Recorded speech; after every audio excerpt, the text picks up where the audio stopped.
Welcome to the Raise podcast. I'm Carol Barwick. We're here to raise your confidence and inspire your creativity. Each episode, we will have a different guest who will be discussing our Raise word. The Raise word is a word that will encourage you or empower you and at times inspire you to explore the word a little more for yourself.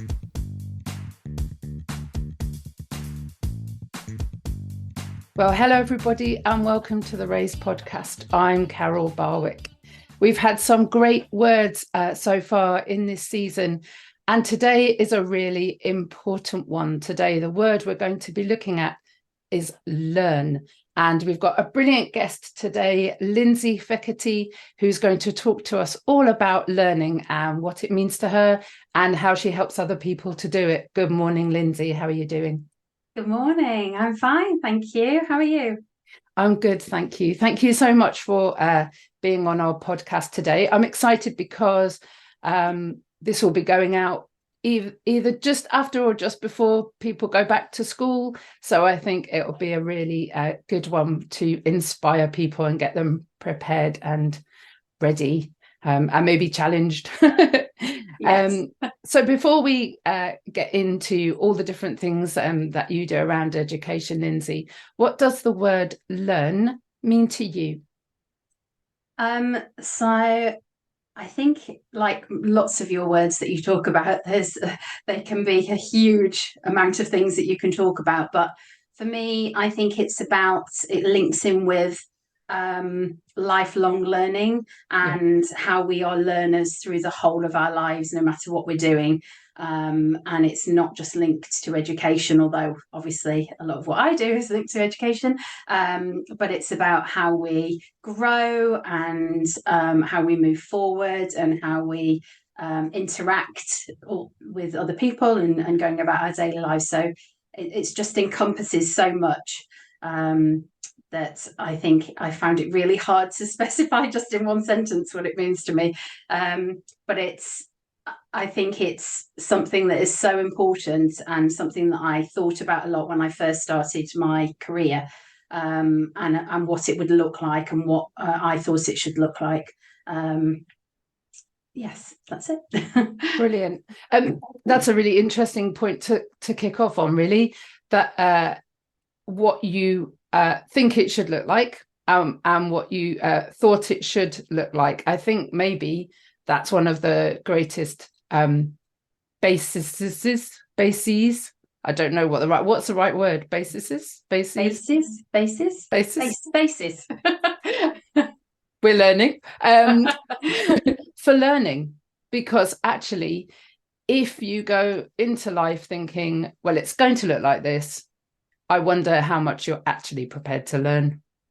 Yeah, and I think one of the most amazing things about my career and work is that I learn just as much from the children that I work with as they do from me, and and it doesn't end, it never ends. Yeah, absolutely. One of the mission statements of Raise is everyone can teach and everyone can learn, and I truly believe that. Even from the youngest right through to the oldest, everybody's got experience in different ways. They're doing life in different ways. They're showing you different ways that they're, as you said, reacting and that kind of thing. And we're all learning, aren't we, daily? And as you said, the more that we learn, the more we grow. Yeah, completely. And it's such an important thing that I can help children to learn, not just academically, but with their mindset and because it gives them more fulfilling life. I think the more, if I can help children to become learners, not just teach them a specific thing, then you're setting them up for their whole lifetime ahead of them. Brilliant. Yeah. So tell us all about what you do then, Lindsey, and how this all kind of works together for you. So I was a teacher, a primary school teacher and a deputy head. I was teaching for 21 years, and I left teaching a couple of years ago, and I now teach children maths still primary school age children. I tutor them online, and I work with them to develop their confidence in maths as well as their skills, and that's a really important part of it for me. So yeah, I'm continuing what I'm doing, but in a slightly different variation from what I was doing for all that time. Brilliant. And a massively loaded question, but one that's interesting nonetheless. What kind of things have you learnt about teaching over the years? Well, I think because I've done it for so long, it's like anything where you do a job maybe, or a career or anything for so long, you go in cycles, and so much of what I've done has been sort of guided or dictated, if you like, whichever word you want to use, from the government, and yes. It's sort of happens in that way. But yeah, I've learned I mean, basically, if we sort of boil it down to anything, I've learned that children learn in different ways. You can't just do a one size fits all, and I think that's why there are lots of challenges in the education system, because there isn't a one size fits all. And children work at different paces and need different things, and to facilitate that learning, my role is to help them to learn in the way that's best for them, and to find out what works best for them. And I learn differently than you may learn, and I think I have learned that about myself as I've gone through, and I've especially learned that about myself as I've been a business owner. That's been a huge learning curve, very steep. Yeah. A lot of soul searching in the last 2 years. Yeah, I bet.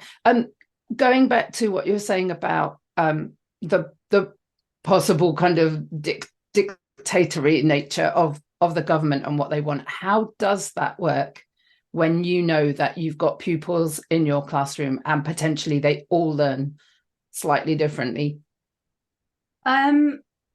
I think you have to do the best that you can with the time and the knowledge that you have, to facilitate all the children. And it can be really frustrating because there are barriers to doing that, time, resources, restraints of the curriculum and things like that. But I think teachers do their best to make sure that they can help all the children in their class, whatever that might look like. But I think you learn that. I've got a lot of experience of teaching, and that grows over time.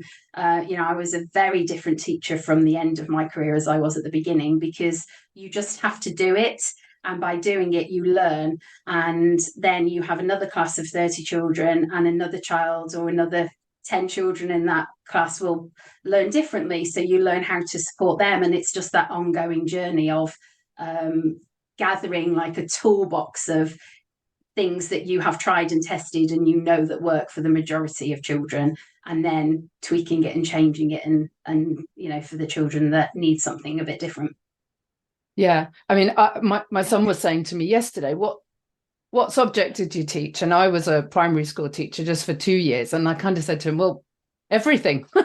Yes. And the amount that I learned as a teacher, not least of all maths, to be honest, Lindsey, as you know, we've had a bit of a connection, because I do struggle with maths, and every now and then I think I might need you to tutor me, because I just struggle so much with numbers. But I did learn so much as a teacher. I was kind of learning along the way, and you have to be really careful to stop yourself quickly about not feeling a fraud, because you can't know everything, and kind of get into that place of peace where you're okay with learning it, and that the more that you are learning with the children, actually probably the more their experience is going to be real, because it's not just something that you've wrote 20 years ago and now you're telling them. It's something that you realize that your knowledge was lacking in, and so you kind of take that extra time and effort to make really make something of the subject. Does that make sense? Yeah, completely. And I think there were sort of a few different things that popped in my head as you were saying that, and I think one is there's that quote about it's not what's poured into a student, it's what's planted, I think it is the quote, or something like that. That's been my philosophy, even from, I knew that was important to me, even as a trainee teacher when I was starting to learn how to teach, because it's not how, I don't think we do children any favors to just impart the facts. I think, we need to work out how they will make sense of them, and learn them not just to be regurgitated. I don't believe in just learning something to regurgitate it 6 months later or whenever. It's about the understanding and the skills and the knowledge that all weaves, and the interest in the subject.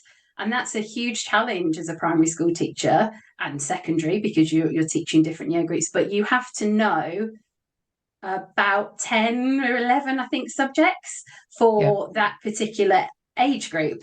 And that's tricky. That's, it's a very busy time in the day, and to sort of to learn about those things, so that you can teach them well, I think is a challenge for teachers. And but I think being honest and being vulnerable and authentic with the children is really important, so that they see that teachers make mistakes, and we're human, and we're learning, and we are not the be all and end all of knowledge.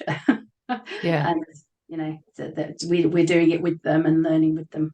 Yeah, absolutely. Yeah, it was a running joke with both my classes, because I can't really draw, and it was at the time where we still had whiteboard, and whiteboard pens didn't have smart boards just yet, and they just used to constantly say, "What is that, Miss Raven? What is it?" And I'd be like, "Oh, so obviously it's a duck. You can see that it's a no. That does not look like a duck." And to some that might sound disrespectful, but to me that was the communication, and it was obviously appropriate and in the right context. Yes. But that obviously you have to be careful with the kind of real friendship side of things, but that communication and understanding that, look, I can't draw and you might not be able to do maths, and that's okay, we're not all good at everything, but I still have to draw a doc because I'm your teacher and that's what I have to do. So you have to just get on with the fact that this is a doc and be okay with it. But I think that's really empowering for the children to teach you something, and for them to see that they can do something that you can't. And I think we have to do that for that relationship with them, because the relationship is key when you're working with children. If you don't have that positive, good relationship, then it's much harder for them to learn, because the trust and the respect and all those things are lacking. And why should they listen to us? And I know that's probably, however many years ago, that might not have been the sort of thing to say, but it's not about being disrespectful. It's about us showing that we are valuing them, and vice versa, and about that that relationship. And I think that's really key. And one of the things I love about tutoring is I still get to have that really great relationship with the children, which when I was the deputy head at the end, I didn't spend so much time with the children, and that was the best bit for me. Okay. So I was going to say, how did that feel, not being in a classroom setting the whole time? Tell us a bit about why that was the best bit for you. Because I think that's why we go into teaching, isn't it? To be with the children, and to have that relationship, and to learn about them. And that was what I loved about the primary setting, is that you really get to know those children, and they really get to know you, and you're a little group together.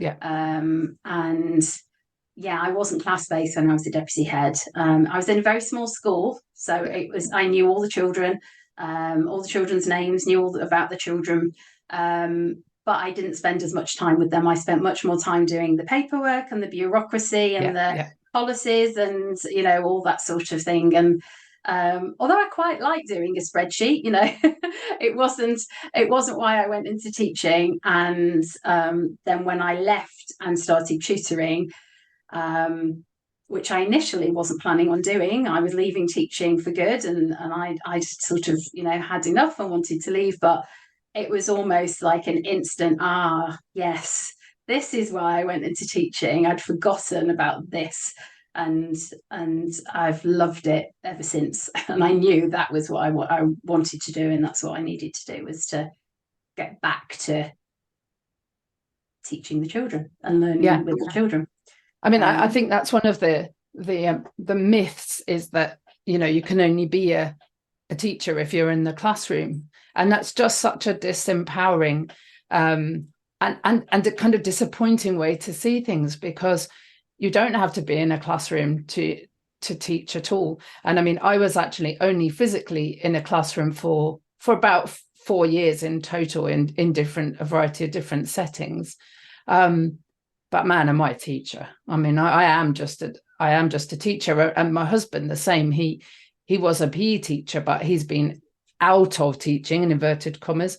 My lovely podcast actions as normal. But he's a teacher, and he's actually now in a completely different trade, but he teaches people about it. And I think if you are a teacher, if you are someone that knows the value of educating and seeing people learn and being taught and learning in return, you can do it anywhere. And something that I also realised, because through my time, I've worked with children from nursery up to year 6, and as a teacher, I worked a lot more with sort of the year 2 to year 6, and particularly year 6. But then, when I was a deputy head and I was going in and working either to cover lessons or because someone was on maternity, or, you know, whatever happened, I had more time with the younger children. And to see children coming in at 3 in nursery or 4 in reception, and the amount they already know, you know, parents or teachers for that first hugely important big chunk of children's lives. And it isn't just, I think it's very narrow-minded to think learning only happens in the classroom, because it really doesn't. It happens constantly, doesn't it? For all of us. Yeah, and I think the more that we realise that, the more that we can empower and expand each other's minds. Again, I was going to say the pupils, but we're not talking about that. We're talking about everybody. So, you know, we can really make a difference to each other in that way. So good to talk to Lindsey all about how we learn. You might not know, but we write jingles for businesses and other podcasts. If you have only just learnt that, then please share that learning with somebody else, and get in touch with us on Facebook or Instagram to find out more. Back to the episode. So, Lindsey, you've now left the confines of the classroom, and yet you, as you said, you've still chosen to carry on teaching, and now you're learning about being a businesswoman. Tell us a little bit about that and how that all looks.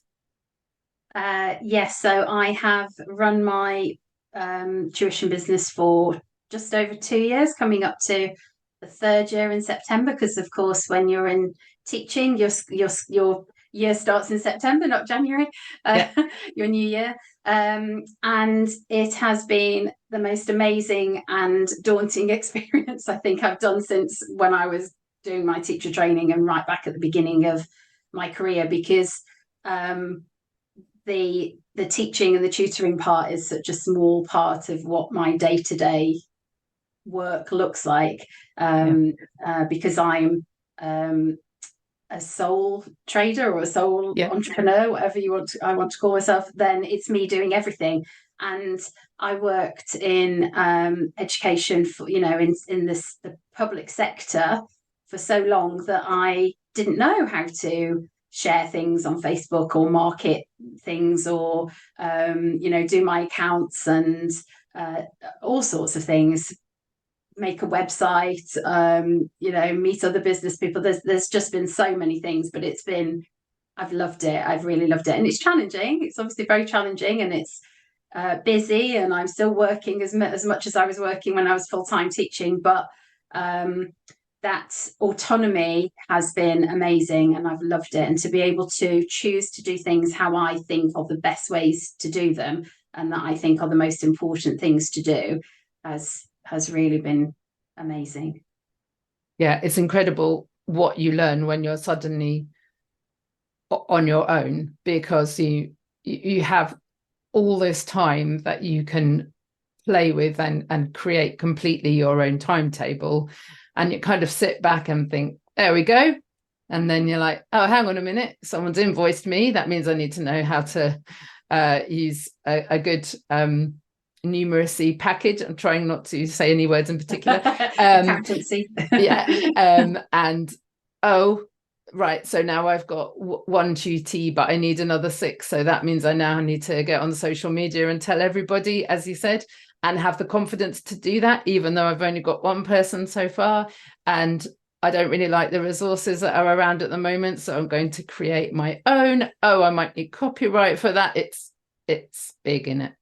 Yes, and never ending. And just when you think you sorted something else comes out that because you don't know what you don't know, like any job, but you haven't got anyone there that you can, is in the classroom next door, that you can go, how did you do this lesson? What did you do? You've got to go and be proactive and find it out for yourself.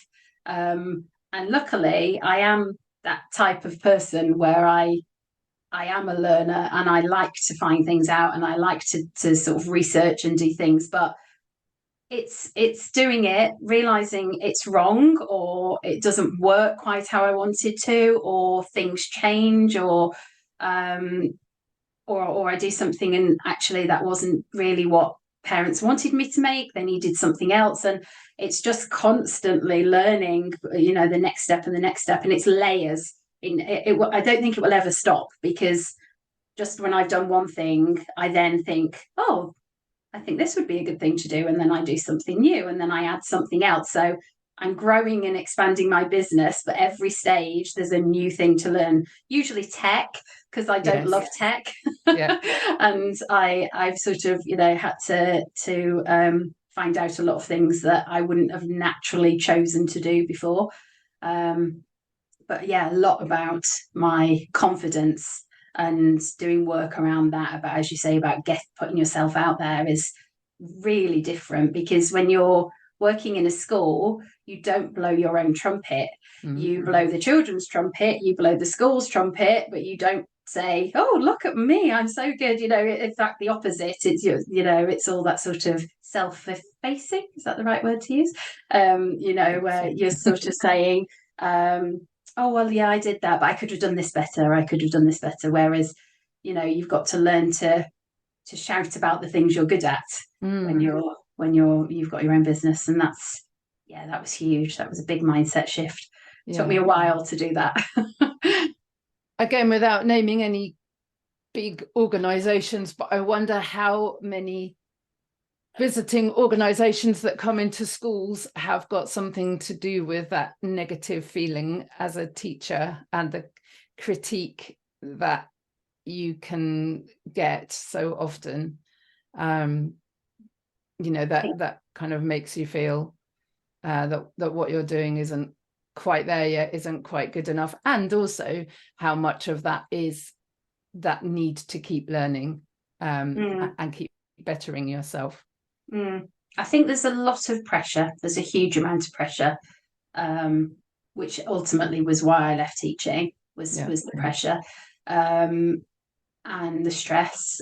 But I think part of it is personality as well, and wanting to improve and wanting to do better and better. And there are always more things that you can do, and always more things that you can improve and change.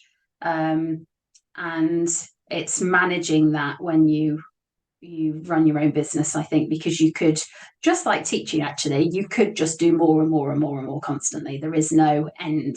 There's no, I've done everything, I can stop now. It just doesn't happen.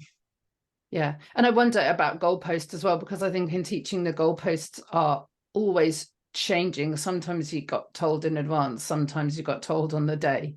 Whereas when you run your own business, you literally have the jumpers in your hand and you can decide where your goalposts go, can't you? Yeah. And whether you even have any. Yes. Yeah. And also, but again, that's a learning curve to know how often to change things, and you know, the shiny object syndrome of, oh, that Yes. looks fantastic, I could do that. And Yeah. there are so many. I mean, one of the reasons that I loved your podcast and your page and things was about the creative aspect, Yeah. because I would never have said I was naturally creative when I was teaching. Again, like you, I can't draw. I would say I can't draw. You know, I don't choose creative things like that I thought would typically, I'm doing my finger quotes there, quotes, things like typically creative, you know, the arts and music and those things are never things that I naturally gravitated to or found easy. But I think I've learned that I am very creative now that I have the rein to do what I want to do, really, because you know, I'm creating my own resources for parents, I'm creating my own resources for children to use at home, and that was a nice thing to learn. Actually, that's really good. Yeah, again, it's that box, isn't it? It's that kind of, well, this is the creative box. Now I'm drawing a box with my fingers. This is the creative box, and only these people can fit in it. Whereas the whole idea of a creative box is there is no box at all.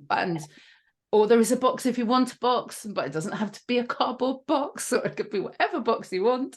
And everybody belongs there in some way or other. And I think the idea of like conflict resolution and then creating your own resources and that kind of thing is definitely creative. One of the things I found hardest as a teacher, I absolutely hated people saying to me, you don't need to reinvent the wheel. Because I used to say to them, now, I might not need to reinvent the wheel. I really want to. Please let me reinvent the wheel, because this child here needs it in this way and this child here needs it in this way. And if I simply give them a wheel that everybody else notices and recognizes, they're never going to be able to, you know, ride a bike, for want of a very bad analogy.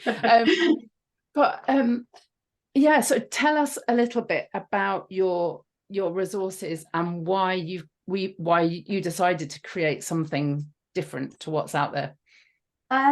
Well, ultimately, it was because so the main thing that I have created for parents to use at home are recorded lessons teaching children their times tables.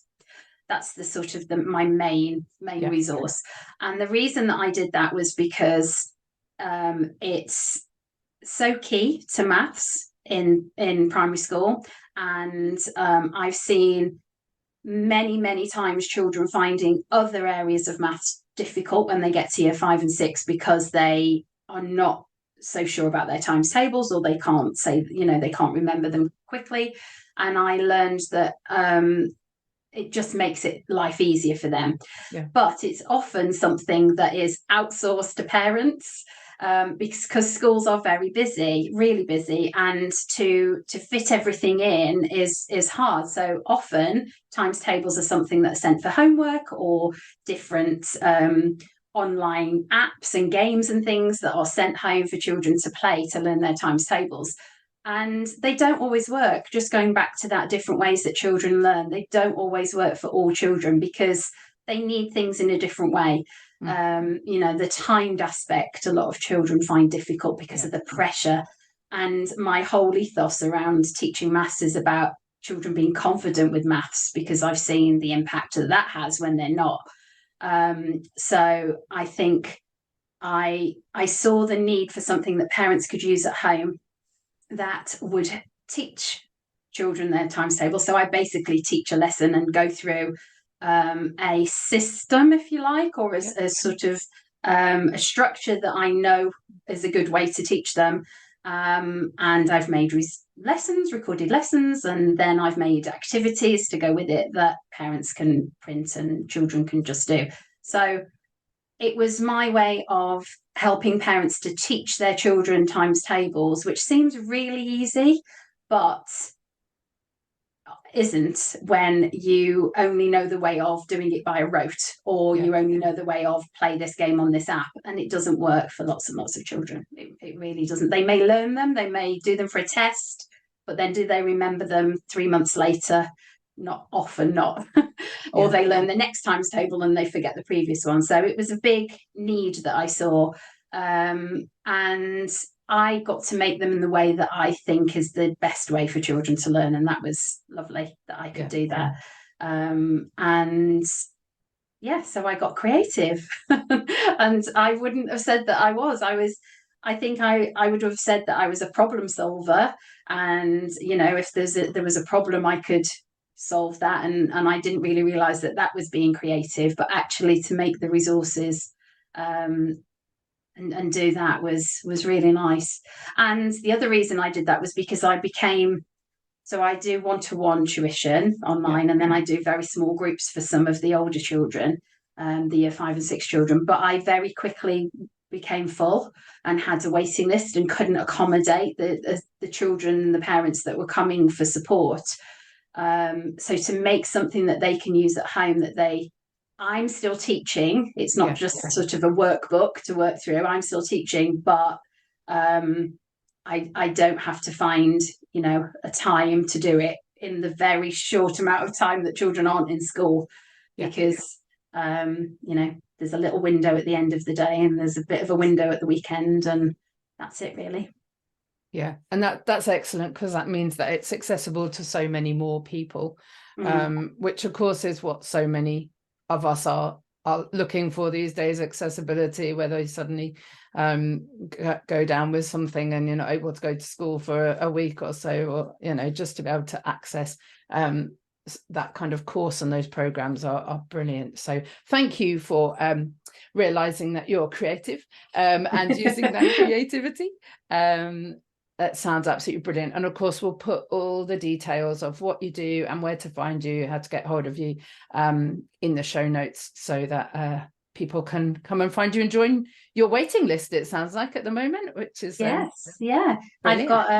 I have got a Facebook group for parents as well, if people want to just come and find some tips and advice and some free resources. So very welcome to join there.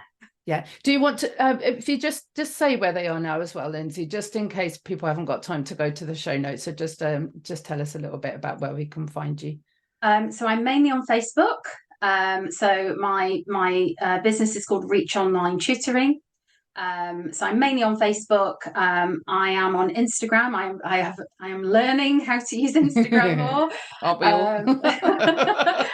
And my group for parents is called Building Maths Confidence in 5 to 11-year-olds.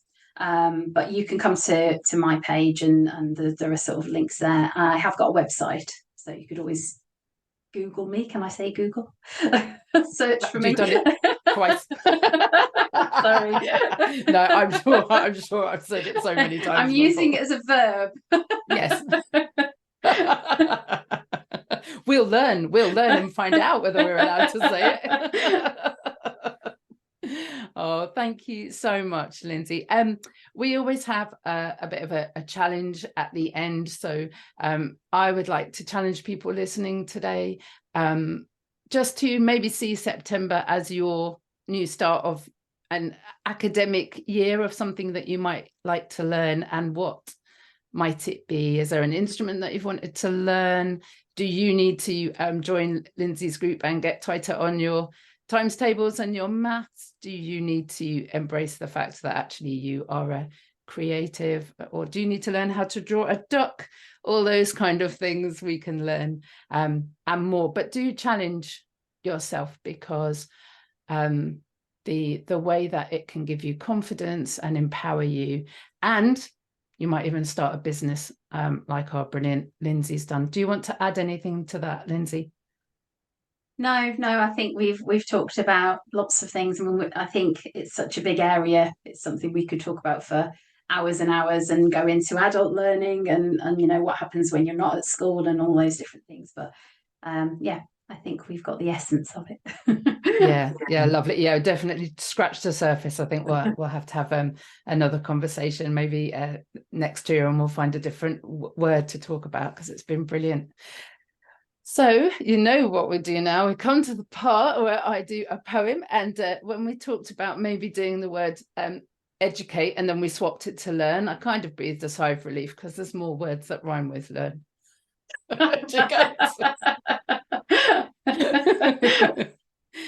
Okay. When you want to learn, where do you turn? Are you excited about the knowledge, or scared that your fingers will get burned? Either way, there are things that you can do today to build that experience. So lean in, or maybe start dreaming. Do you know what you need to expand and enjoy the world that you're living in? Just try giving in and learn. There you go. I love it. I was looking forward to that so much. Doubtful. Can I get my own copy? Oh, yeah, no, definitely. I always send them to guests, so yeah, I'll do that. Lindsey, thank you so much for your time and all that we've learned about you today. I've no doubt that people will be in touch, and I'm so pleased that we've been able to do it at the beginning of September, because I'm sure that you're going to make people's years a lot easier. So thank you so much for being a friend of Ray's, and thank you everyone for listening. Bye-bye. Thank you for having me.